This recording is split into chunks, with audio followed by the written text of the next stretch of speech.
One of the most important shifts we can do in our inner mind is to shift from me to we. This paradigm, this shift of focusing on myself to instead of focusing on we or us and the other person or the other persons, is one of the most important shifts for happiness in your relationship. Well, for happiness in life in general.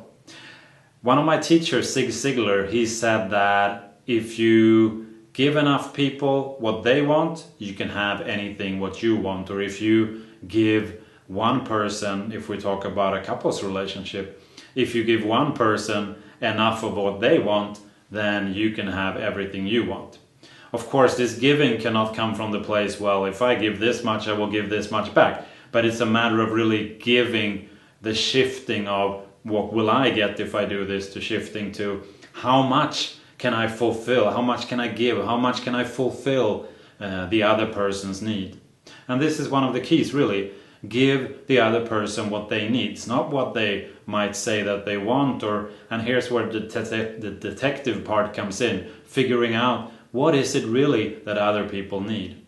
If you can figure that part out about your partner and give him or her what they need and give it from a centered place, so it's not a place of greed or negotiation, like if I'm bartering, if I give you this, I will get this back, even if that's not outspoken. Just giving from a centered place for the sake of giving. That is a fundamental shift. It'll shift so much in relationships. It is just simply incredible.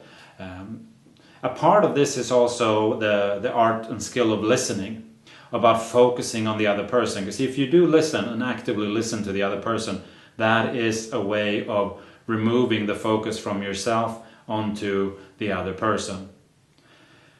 When we become preoccupied with ourselves in relationships and life in general, that's usually when our problems seem really huge.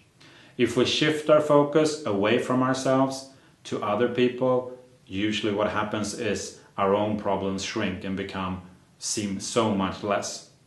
So my inspiration, my advice for you is, in your relationship, start thinking more about we, about us, about the other person than about yourself.